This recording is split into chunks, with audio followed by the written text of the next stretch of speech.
салом бинандагони азиз, имрӯз 17 май аст ва шумо дар пахши мустақим барномаи хабариву таҳлили ахбори озодиро тамошо доред, ки ҳамкорони мо дар Тоҷикистон ва Прага таҳия карданд. аз ҷумла ин мавзӯъҳоро матраҳ мекунем. дар Русия боздошти муҳоҷирон ва ширкатҳои танзимкунандаи ҳуҷҷатҳои шаҳрвандони хориҷӣ авҷ гирифтааст. Дуввумин солгарди нооромиҳо дар вилояти Мухтори Кӯҳистони Бадахшон. ҳомиёни ҳуқуқ мегӯянд, то ҳанӯз масъулони саркӯби ҷавонони бадахшонӣ ба ҷавобгарӣ кашида нашуданд. ва қонуни нави сафарбарӣ ба артиши Украина. паноҳҷӯён мегӯянд, ватанашонро дӯст медоранд, вале баргаштанӣ нестанд. ба фикрам ҳар фарде ки дар хориҷ аст, рӯи арзишҳои ахлоқӣ по гузоштааст. дар робита ба ҳамла ба толори Крокуси Москав боз 5 каси дигарро дастгир карданд. ба навиштаи телеграм-канали База, ҳамаи онҳо зодаи Тоҷикистон буда аз созмони террористии вилояти Хуросон пайравӣ мекарданд. ба гуфтаи ин манбаъ, нисбати боздоштшудаҳо бар асоси чанд модда ташкили фаъолияти созмони террористӣ, суиқасд ба ҳамлаи террористӣ, ғайриқонунӣ ба даст овардани силоҳ ва ғайриқонунӣ тайёр кардани моддаҳои тарканда парвандаи ҷиноятӣ кушоданд. дирӯз ва имрӯз додгоҳи ноҳияи басмани шаҳри Москав муҳлати ҳабси 11 зодаи Тоҷикистонро, ки ба ҳамлаи маргбор ба Крокус гумонзад ҳастанд, 3 моҳи дигар дароз кард. муҳоҷирони тоҷик мегӯянд, баъд аз ҳамла, санҷишу боздошт ва ихроҷ афзуда муносибати мардуму корфармоён бо онҳо дар Русия тағйир ёфтааст. дар саросари Русия боздоштҳои оммавии муҳоҷирон ҷараён дорад. идома дар гузориши Каймарсиято. дар шаҳри Санкт-Петербург 18 нафареро боздошт карданд, ки бо роҳҳои тақаллубӣ ба қонунигардонии будубоши зиёда аз 7000 хориҷӣ кӯмак карданд. дар ин бора намояндаи расмии вазорати корҳои дохилии Русия Ирина Волк хабар дод. боздоштҳо ҳамзамон дар минтақаҳои гуногуни Санкт-Петербург сурат гирифтанд. полиси Русия мегӯяд, ки ба ин гурӯҳи муташаккил 18 шаҳрванди Русия ва чанде аз давлатҳои ҳамсоя шомиланд. гумонбарон 3 ниҳоди ҳуқуқии миёнаравро таъсис дода, ба воситаи онҳо муҳоҷиронро сабти номи қалбакӣ кардаву барои дарёфти патент кӯмак намуданд. ба гуфтаи полис, шахсони боздоштшуда аксаран муҳоҷиронро дар суроғаҳои сокинони Санкт-Петербург номнавис мекарданд, ки саҳифаҳояшон дар вебсайти хадамоти давлатӣ рахна шуданд. соҳибони хона ҳатто хабар надоштанд, ки касе аз номи онҳо шахсони ношиносро дар қайди хонаашон гузоштааст.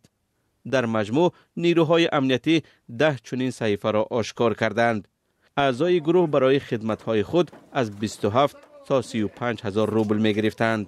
مقامات حفظ حقوق روسیه گفتند که هر کدامی آنها می‌توانستند با این راه ماه تا 1 میلیون روبل درآمد گیرند. عملیات ضد مهاجران در تمام منطقه‌های روسیه شدت گرفته است.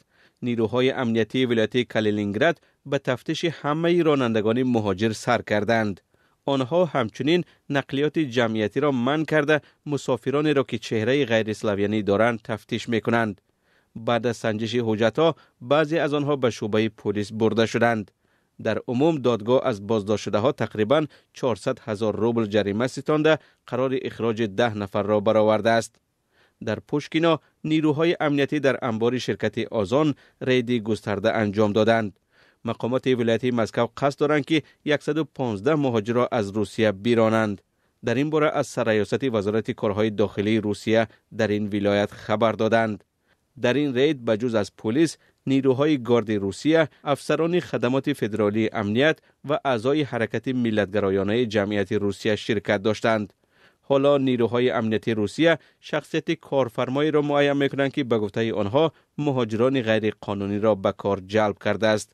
مأموریت شرکت آزان برگزاری تفتیش‌ها را تصدیق کرد، اما گفت که کسی بازداشت نشده است.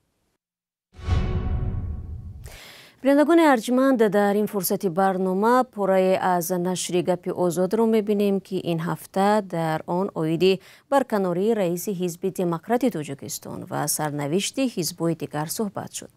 همکار ما میرزانبی خالقزاد از مصاحبانش پرسید که چی باید کرد تا در تاجیکستان حزب‌های سیاسی مستقل وجود داشته باشند و گوناگون اندیشی رواج یابد.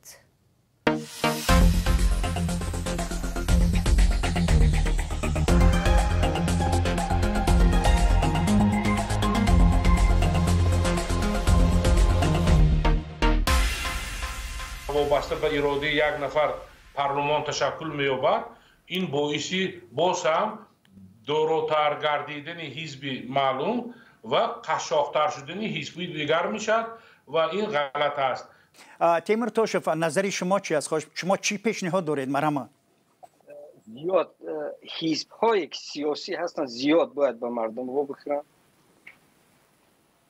از حال احوال مردم با خبر باشن، از حال احوال مهاجران با خبر باشن.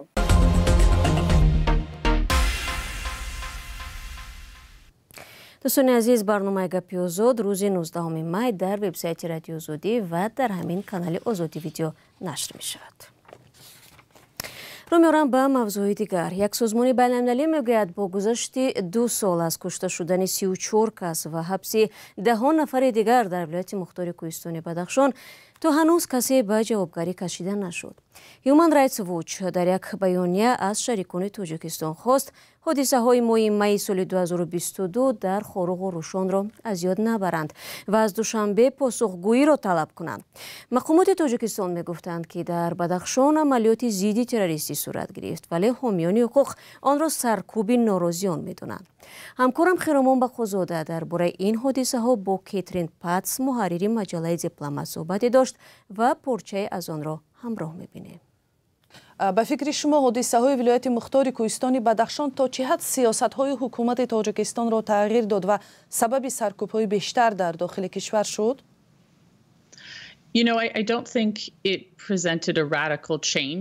به نظر من هیچ تغییرات بنیادی رخ نداد، بلکه سیاست پیشینه سرکوب سخت‌تر شد. هر قدر این حالت دوام کند وضعیت دشوارتر می شود. از نظر مدیریت کشور، افسرده شدن مردم. ضمناً آن چیزی که ما 2 سال پیش شاهد شدیم نتیجه همین افسردگی بود و حکومت آن را نادیده گرفت. عاقبت چی شد؟ حکومت برخی مؤسسه های بنیاد آقاخان، مهمانخانه و بیمارستان را به اختیار خود گرفت و به مردم یک فشار واقعی آورد که سکوت را اختیار کنند. ما همین را دیدیم. چند گزارش هم بود. مردم از اظهار نظر هراس دارند. چرا به نظر شما مقامات تا حال دعوت‌های سازمان و دولت‌های غربی را برای آزاد کردن فعالان و ژورنالیستان و بلاگرانی که در دایره این حادثه ها حبس شدند نادیده می‌گیرد؟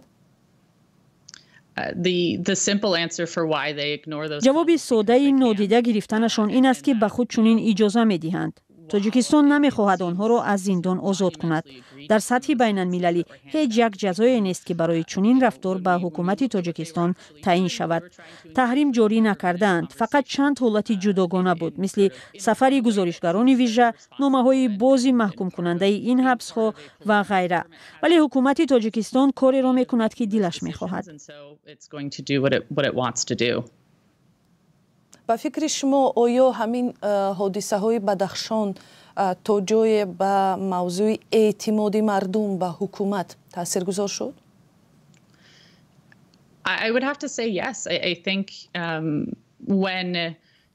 به نظر من بله. خود را در جای یک ساکن بدخشان گذارید که این حادثه ها را شاهد شد. حکومت می رود و آن را یک عملیات ضد تروریستی می نامد. ولی مردم می دانند که برادر، عمک، جیان یا دوست و همسایه‌شان تروریست نیست. در میان زندگی واقعی و اون چیزی که گفته شد تفاوتی کلانی در واقع چیز دیگری گذشته است. همین ناباوری به هر گپ دیگری حکومت هم تاثیر می‌گذارد.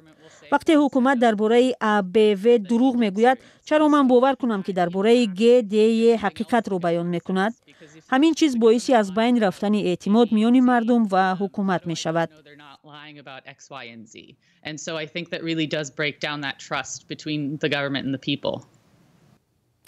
بینندگان عزیز، صحبت کامل با کیترین پاتس به زودی در وبسایت رادیو آزادی گذاشته می شود.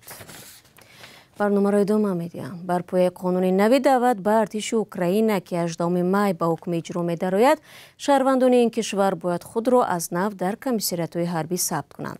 هدف از این اقدام فراهم آوردن امکان سفربری مردم بیشتر به قشون اوکراین بوده است.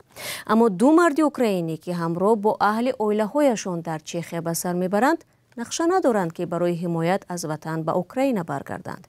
تفصیلات در گزارشی همکارم زرانگیزی نوروزشاه.